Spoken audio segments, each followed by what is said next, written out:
who are very interested in the advertising industry and how you can participate in it, or how you can apply your skill set if you're an animator, an illustrator, or if you're just generally interested in how you can actually take advantage of it. So with me, I have some people who have worked for a long time in marketing and advertising.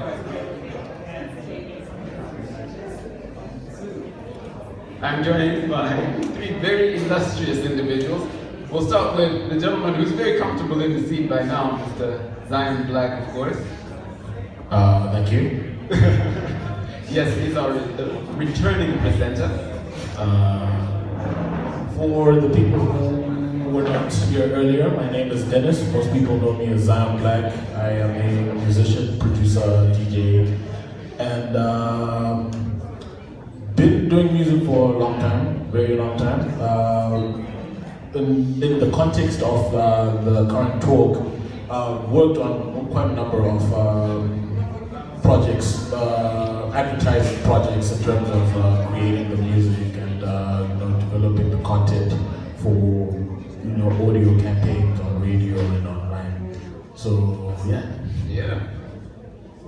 Hey everyone, my name is Denslow Kisi. I'm a creative director / creative strategist. I'm over 8 years in the advertising industry. I've worked with various agencies, including Urban Africa, My Ideas, and Art Clinic. And in terms of some of my work, I'm behind the We Love Our Tea jingle, which won an award. I'm sure Zyon jingle, the premium service TV ad, which is currently flighting on TV right now, and a lot of other projects. So yeah, that's a little bit about me. But currently I'm no longer attached to a traditional agency, because we are sort of moving away from conventional advertising, because that's a dying industry. We are moving towards digital advertising, where we integrate the internet and your mobile devices, your laptops, computers, where the modern consumer is spending most of their time. Alright. So that's what we are now getting into. And we call the ecosystem. Alright. I was hoping he'd introduce me. Oh, yeah? Only one of us had that privilege, huh? It depends on how modest you are. If you're too modest, I'll jump in and be like, no, that's not you. Okay. Because that time you won $1 million. Hi everyone, I'm Valerie. I'm a creative strategist at Spidex Media. Background started as a voiceover artist, actually moved to copywriting, and now I'm a creative strategist. Worked for a lot of the top ad agencies in Zim.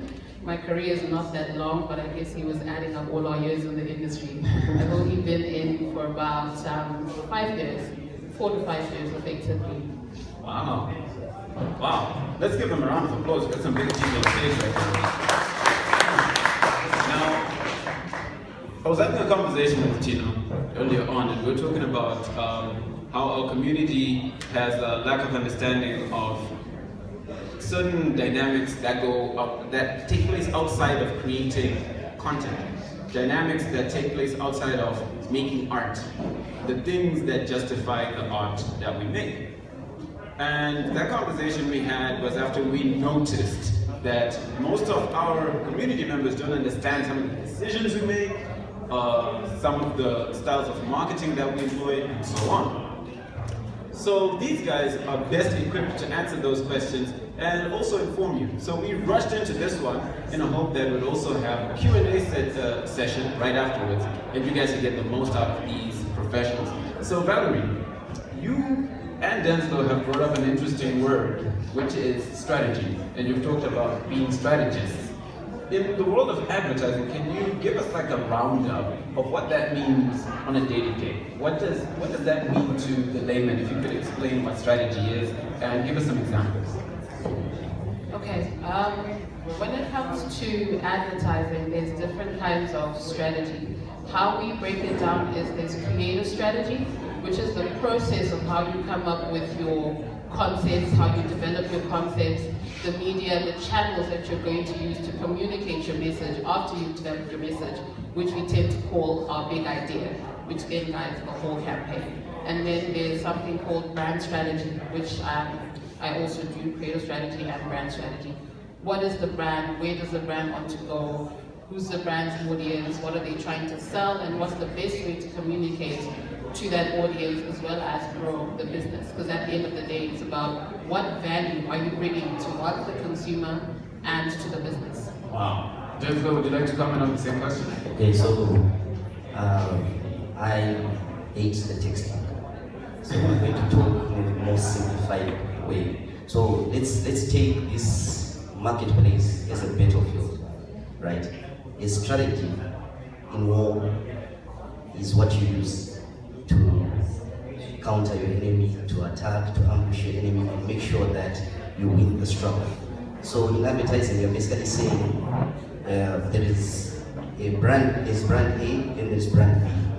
And we are working with brand B, and we want brand B to be more effective than brand A. So what we basically do is we come up with ways that will lure the consumer to buy into the brand that we're selling, right?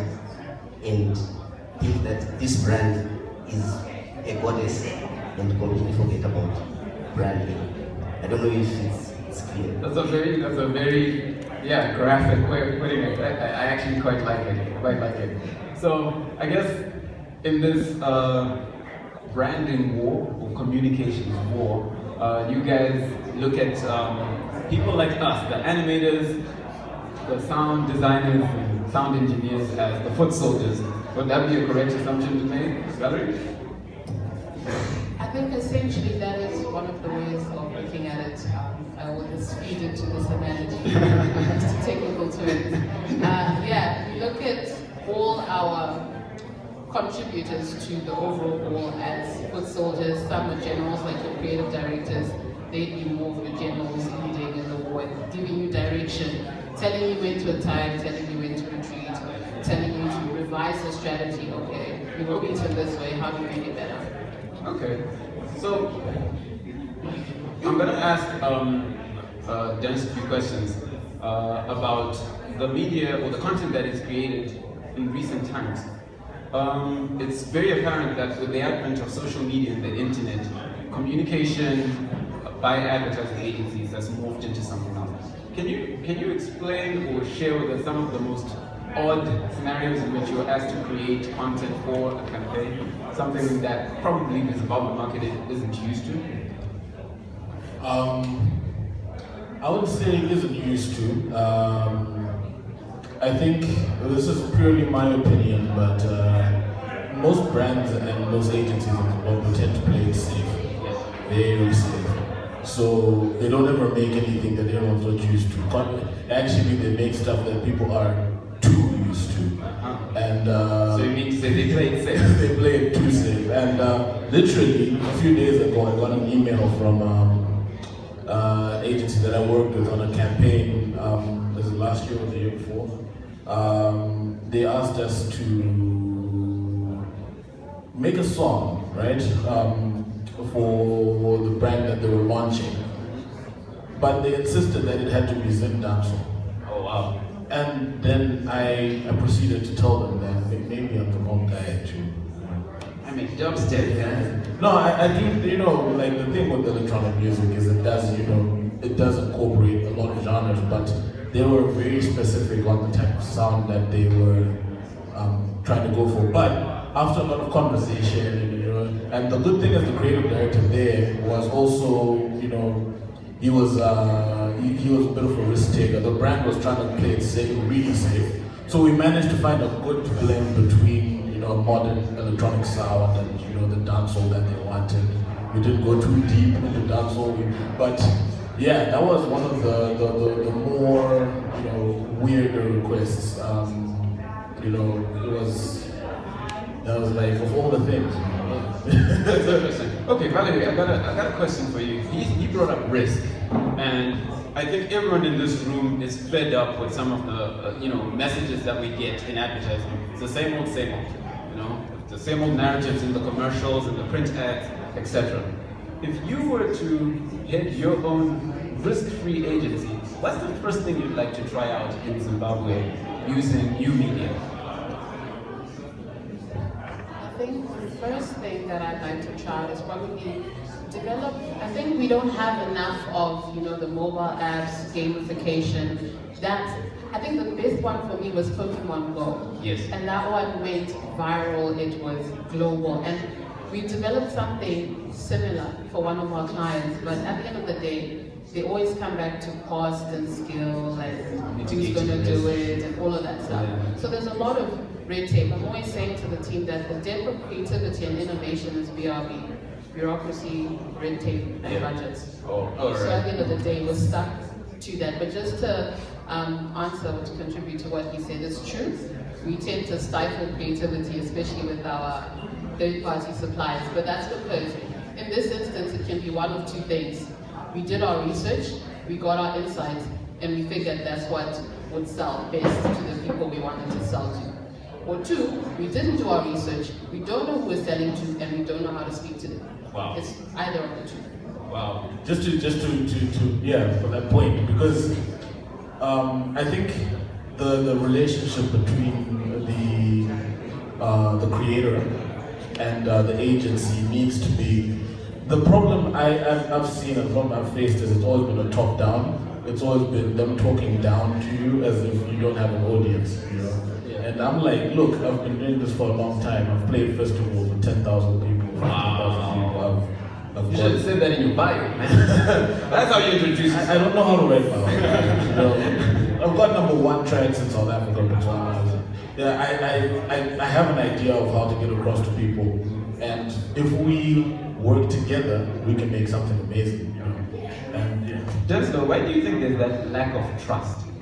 The people up there don't trust the foot soldiers and you, the generals. Why do you think there's that lack of trust outside of the BRB that you just mentioned? Okay, so when I introduced myself, I spoke about how I worked with various agencies until I got to a point where I couldn't take it anymore, right? Leading to me starting my own thing. So basically what's happening in the industry as we speak, we've got, let's call them technocrats, right? People who abide by the textbook principles of be it advertising or marketing, right? So if it's copy, right, text that goes on a billboard, you write something very creative and you say, this is what you get, what will get your audience. But to someone who's sitting in a marketing office at a big firm somewhere, it's not what they learned in school, right? So I have personally come to that realization that it's not going to change anytime soon. So it's about time creative people change the conversation, okay? So instead of going to clients to look for advertising campaigns, right? We need to follow the same models that are now being used in the USA, in England, and so forth, where you create and create and create, right? Like what he said, when you've created and you've got an audience, brands will catch on, right? So what I'm basically saying is, we've got all these comic books that are being exhibited here, right? Instead of us going to Chomkins, for example, and saying, let us do a comic book for you, they might not be open to that idea. But once you as an artist has established an audience, right, and you have got a following, they will basically come. I'm going to use a few very lame examples because I don't really support some of those ideas, but anyway, if you look at someone like Japred, right, I'm sure we've seen him on a Pure Drop billboard. After that, he's on backup batteries, he's basically everywhere, right? Why that is so is because they know that he's got a following. He's gonna be the next Transformers. Yes, he's got a following, right? And that following is so huge. We may not appreciate it, but those people in marketing, they do. So each artist needs to become a brand. You need to brand yourself, you need to become an image. Zyon Black here, to advertising agencies, is a brand. I'm telling you, there's actually a time when I looked for you through No Visitor, right? And we wanted to work on a jingle, a dubstep jingle for one of our clients, right? Because the client had heard this sound and they were saying, I need a fusion of African music with something futuristic and something very modern. So before we even think of going to propose advertising campaigns that have got comic book characters and so forth, because it's not likely that they're gonna get accepted. It's easier for us to create content, create more content, and you know what, we've got the advantage of digital platforms, right? You can push your content online. Don't even think of getting hard copies, right? Hard copies as opposed to digital copies, right? Push it online. Get an audience, get a following, right? Open Facebook pages, open YouTube accounts, and make sure you're just pumping out as much content as you can, right? If you make music, you do the same thing. Ultimately, you will find Liquid Telecoms coming to say, we want to talk to young people between the ages of 15 and 25. And Come Exposed is the right branch. You see now. I don't know if I answered the question. I think you did it justice. Val, you seem to have a lot on your mind. Do share. The one thing I will acknowledge right now is we are the same coin, but we're two sides of the same coin. So while I agree with a lot of what he's saying, there are a few steps I think that we need to go through first before we get to some of what he said. But first, I'd like to ask the floor one question. How many of us classify our work as new media, or it falls into the new media category? Web-based, digital-based, animation stuff. Please just raise your hand if you classify your work. Okay, what are the rest of us then? I thought there'd be more of us. Okay. But perhaps they don't understand what the term new media covers. So if one of you could define it for them. Yeah, go. New media, from a basic definition of new media, is anything that is tech-based or web-based. You use the internet. If you're an animator, is your work online? If you're a graphic designer, what tech are you using? If you're a mobile app developer, all of that falls under new media. Or if your work is not all media, which is TV, radio, print, your work basically falls within new media. It's just a sub-classification of new media. Okay. So let's ask the question again. How many of you guys consider yourselves new media content creators? It's okay now, we can put that. How many of us work or have worked with ad agencies in Zimbabwe or Africa? Okay. So I don't know how we're selling our work, or if our work is, viable and making us money. So the one thing that I've realized, as much as he's saying get your work out there, put in the hours, then go sell it. At the end of the day, the problem I believe is we don't know how to sell our work. A lot of us do great work, but we don't know how to sell. Even when I go for a pitch, there's certain questions that my clients will ask me and I don't have a ready answer. But I tend to over-prepare because I know they're going to ask. So at the end of the day, whatever you do, you're intending to sell your work. It's not just passion. Our industry and our field is mostly passion-driven. That's the first reason we're in here. But at the end of the day, we still need to make money. So how do you monetize our profession? We need to know how to sell. So I think we need to invest in business skills, pitching skills. How do you go and speak to an executive? And at the end of the day, you're not selling your product. You're selling what your product can do for them. I think that's the problem at the end of the day. You go and say, I've got #1 hits, I've done concerts with 10,000 people. Great.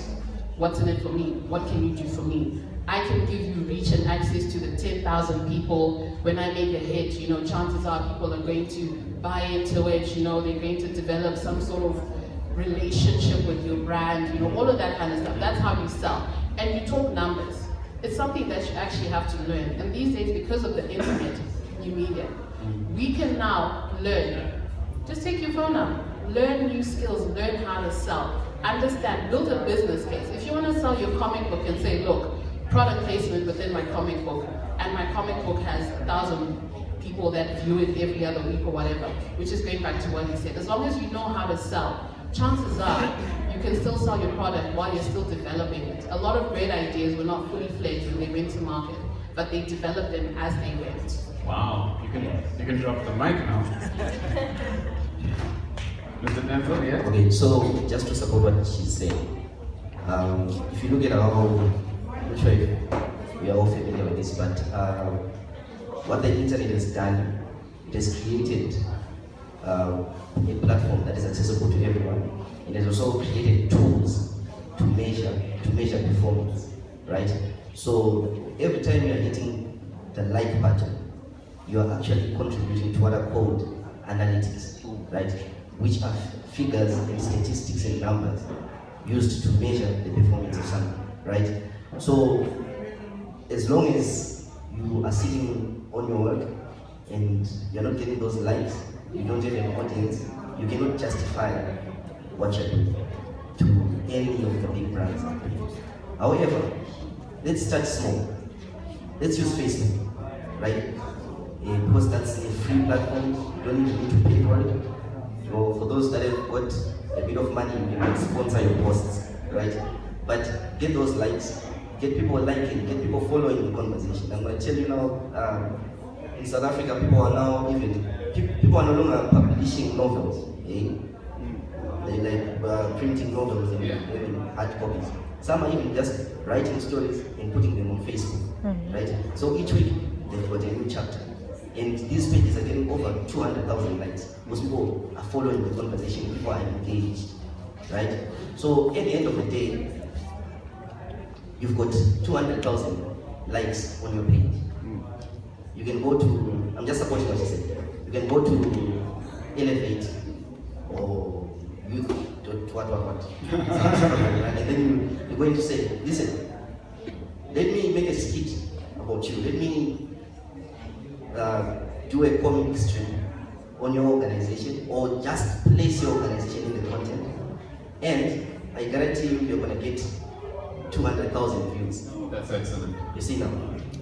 And the selling point here, I'm just going to give you a tip. The selling point here is, we all know there's Star FM, we all know there is the Herald, you know, there are all these... Heart and Soul Radio? Yes. No, Heart and Soul Radio is more of a digital platform, right? So they are actually on our side. But I'm talking about your traditional mediums, right? These guys are new media. Oh, right. Actually, yeah. So Star FM will go and say to Equal Wireless, give us a radio ad that he produced, and it's in Denslow. And they will use what is called speculation, speculated figures, assumptions and estimates, right? Because they will never get to the bottom line of how many people they've reached at any given second, right? Television, ZBC, everyone is assuming that during the news hour, that's when people are switching on their televisions to watch. Basically, that's why you see that there are lots of adverts during the news hour. But are there statistics and figures to back this up with? Zero, right? However, with new media now, you've got a Facebook, you've got a YouTube channel, you've got 1 million views every time you release a video. You can actually take an advert away from ZBC. Wow. All right. So on that note, I know Zyon Black, I don't want you to say anything now. I'm going to invite a question, but specifically for Zyon Black. So I'm not going to ask him anything. I'm going to invite anyone to come through over here, meet me halfway, because I don't have a cordless mic. And then we can ask Zyon Black a question. Anybody? Any questions? Any questions? Yes, sir. Yes, sir. You just got yourself a free T-shirt. Yeah, another. So, in terms of like music and ads, I would like to think it's a bit different compared to like movies. You talked about movies before, where obviously because there's visuals involved, the tones are more like the tones are more pronounced or more obvious. In terms of adverts, just audio, how does that process go? All right. In my experience, there's two ways that it can go. when we've been working locally, a lot of the times the agency comes to you and they give you a brief, sort of a rundown of what they're working on and what they want you to work on, you know, to sort of plug into their greater campaign idea. So it really varies. Sometimes you're doing something that's a 30-second spot for radio, sometimes it's a minute long. It depends on what, you know, the medium they're going to distribute this thing on. Sometimes you're going to do multiple different versions, because maybe they're going to put something on YouTube and they're going to put something on radio, and they're going to distribute it in different places. And then a lot of the times, especially when it's an advertising thing, it's quite limited in terms of what they're looking for in terms of sound. They're going to be very detailed. They'll let you know what they want, you know, the sound that they want. Sometimes they'll give you guide tracks. You know, we're looking for something that's like this track and that track and that track, and then you have to sit down and come up with something. On the other side, I've worked on, just a few months ago, I worked on a launch, on some music for a launch for a clothing line. And those guys were looking for like full-on music track, right? So they had shot a video, and they gave me the video to try to get the vibe of what they were going for, and it was basically free reign. They just let us do whatever we wanted, and then we gave them 3-4 different tracks, and then, you know, they picked what they liked. So it will really depend on the client. They'll let you know what they're looking for. I don't know if that answers your question. Awesome. Any other questions for any of the panelists? So we've got a very enthusiastic gentleman who's making his way to the front. Hey guys, I just want to find out, from a pricing point of view, music, advertising, etc., would you charge a Zim client the same amount as you would an international client? And if so, or if not, why? Okay,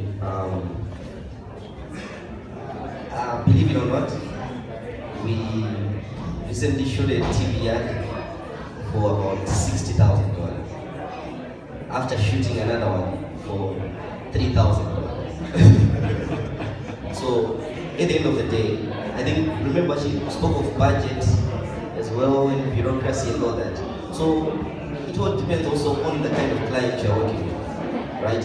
So you've got your well-established clients who really understand the importance of marketing and who really understand the level of investment needed to get optimum reach and impact. Those guys are your high spend, and to be fair, you can charge them anything you want, right? But most of the clients currently are unable to spend much, and it's not really their fault. I think we all know what has been happening to our economy. If you look at the advertising industry before 1997, you know, remember the days where we had those TV ads for Bata, for Chibuku, and all those really top-notch TV ads. That was because our economy was performing, right? But currently we are operating on a very low scale. And to actually get clients who want to advertise, it's actually a blessing, because people don't have money out there. So right now, how we've been working, you see, I'm sure Zyon can agree that when an agency comes to you, right, there's a lot of negotiation involved, and you have to meet halfway. Usually you go there and you say, hey, bruh, we need to work on this jingle. Our budget is $300, and he tells you, no, I usually charge $3,000. But then he also needs to eat, and we need to eat. So we come up with an agreement. It's not just ending there. When we go to our clients as well, we are going there and we're saying, hey, listen, for us to get you this kind of product, this is the amount of investment that we need to put in. And the client will then tell you, listen, I had to convince my CEO to just get an advertising budget, right? So I really need this to work for whatever amount we have, right? So that's how now it's important for us as strategists, right? As strategists, to try by all means to make sure that instead of filming a $60,000 TV ad that will fly on ZBC where there is no real tangible number of impact, right? We are better off spreading that money on Facebook, and maybe we put billboards, we have events like live music shows and so forth, and that $60,000 will probably work for a year as opposed to just one TV ad. So basically that's the approach that we've been using as well. I'm not sure if you want to... Valerie, look like you got some insight in this particular.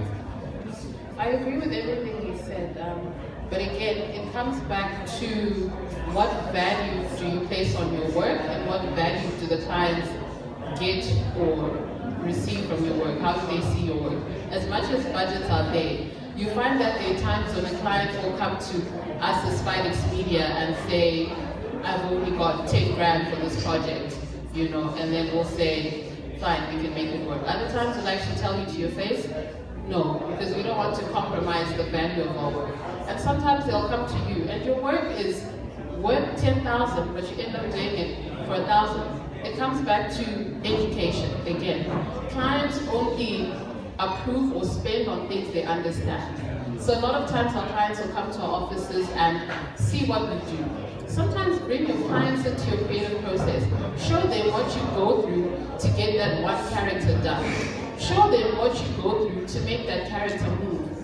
Because that is your time and that is your skill. But again, sometimes if they can't pay your costs up front, you can always stagger the payments. Because you find that clients have regular cash flow. So if they can't afford your 10,000 once off, do a 6-month payment plan. That way you're still getting your value as much as it's staggered and it's not a once-off cost.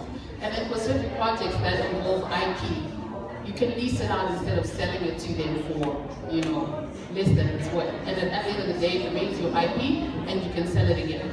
Wow, those are really, really valuable perspectives. Yeah.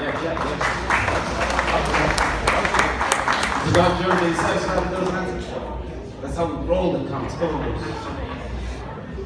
It's just great. Any more questions? Yes, sir. You can come right up. You spoke about brand strategy. So I think film and television are some of the most popular mediums for advertising. I remember watching Blade Runner 2049 last year. There were about 6 major advertisements from Sony to Coca-Cola just in one movie. So what's your take on using film as a medium of advertisement, especially in Zimbabwe where we don't have such a prosperous film and animation industry? For me, I think the term for what you just described, I think I mentioned it earlier, is product placement. So in Zim, I haven't seen a lot of product placement in your regular pop culture things, you know, your movies, your music videos, anything like that. The most I see product placement is at events, which is experiential. And for a lot of brands, it works. Film, we do use film, but again, like you said, there's a very limited audience. And sometimes it's not the audience that we want for a particular brand. So you'll find that we tend to move away from film and go to where we see value. But one thing that we are trying to push, again, at our agency is getting our clients, our brands in the right hands and in the right places.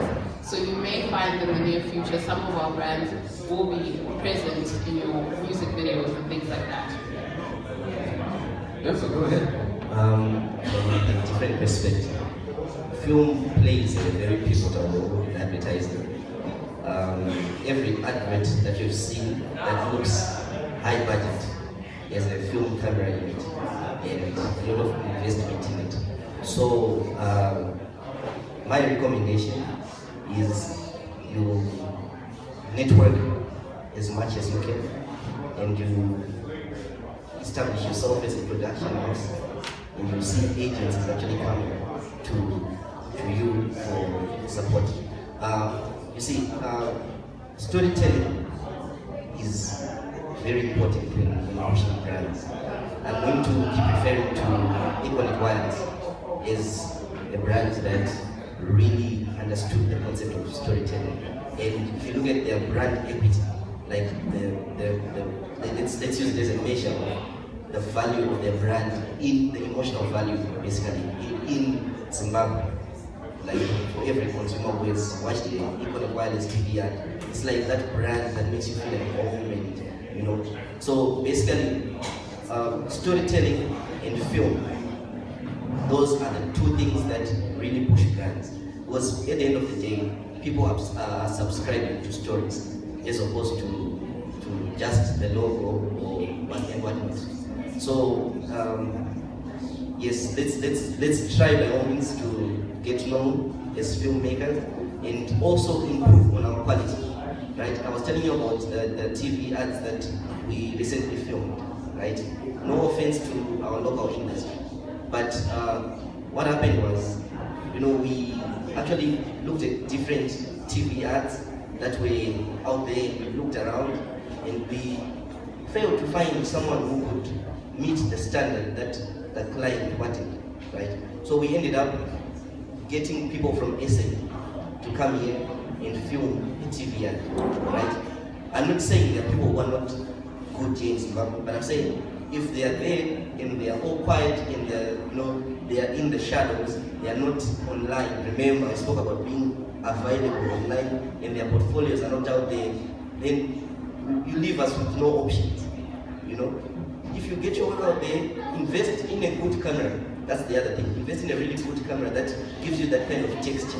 Invest in equipment, invest in a gimbal, invest in lights. Or in Zimbabwe, we're like with companies that actually hire out equipment, right?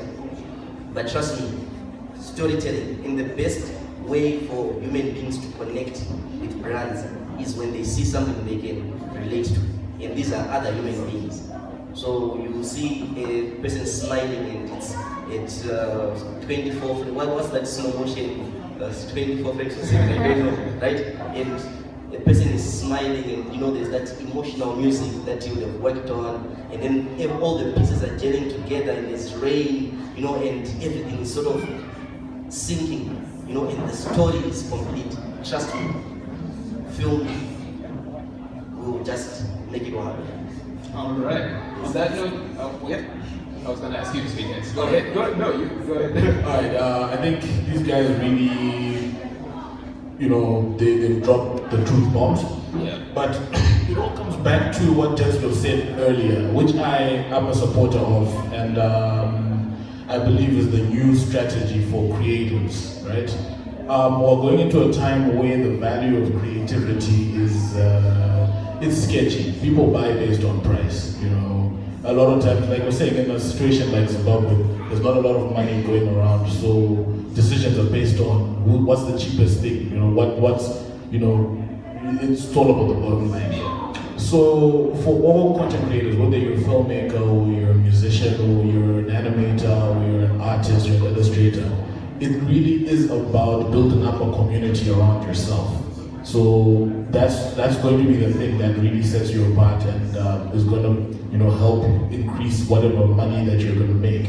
The more people who you have following you, the more people you have around the piece of, you know, your intellectual property, that's going to, either agencies or brands will connect with you, or those people themselves will support you. So I just thought that was an important point, that ultimately the most important thing is people need to keep creating. We need to create more, we need to distribute stuff more, we need to collaborate more. All right. I think on that note, you can all, you can each give us your social media handles, let us know how people can find you online. Are you going to stick around so that people can maybe chat with you a bit? Things are with Valerie. I'm so bad with social media. I'm only on Facebook. I'm only on Facebook. You can just search for Valerie Medea and I'll pop up. If you'd like to get in touch about work, I'd like to build up my database. So please just either come give me your card or get my card or get my number from the Comics Post team, and then, yeah. If you want to see what we are currently pushing in Zimbabwe, what we are trying to introduce in the market, please visit a Facebook page called the Ecosystem. So it's Echo with an H, right? Instead of ecosystem, it's ecosystem. So we are saying we want the convergence of everything. We want the intersection. The ecosystem, the convergence, the convergence of everything. Right? What we mean by that is we don't want your narrative or your story to end. It should follow your consumer, right? So if you see us in the newspaper, you should also see us on radio. You'd see us on the phone. You should see us on a smartwatch. You should see us on a t-shirt. And the narrative continues like that. And you become something that is a part of people's lives, right? You are there in community. So basically that's what we are pushing. We call the ecosystem. If you want to find us on Instagram, it's ecosystem ZW, right? Yeah, so those are two of our platforms. I've got business cards that I can give to all of you after this. All right. So yeah, if you want to connect with me, that's at Zyon Black, ZYON Black. Probably find me on Twitter. I'm not really active on Facebook, and you can connect with us at We Are Ubuntu. That's on Facebook and online. Shoot us an email or just come and chat. All right, let's give them a hand, ladies and gentlemen. Thank you very much. Awesome. Thank you to the audience for participating. We're going to give you a 5-minute break to check out the exhibitors. We'll be back in a moment with our next 3 talks, which include Will Jaravaza, who was at Frame Store in the UK working on Thor Ragnarok, and also contributed to Avengers Infinity War. Yes, the films you know. A man who actually animated with the visual effects teams on those films is here with us. So stay tuned for that.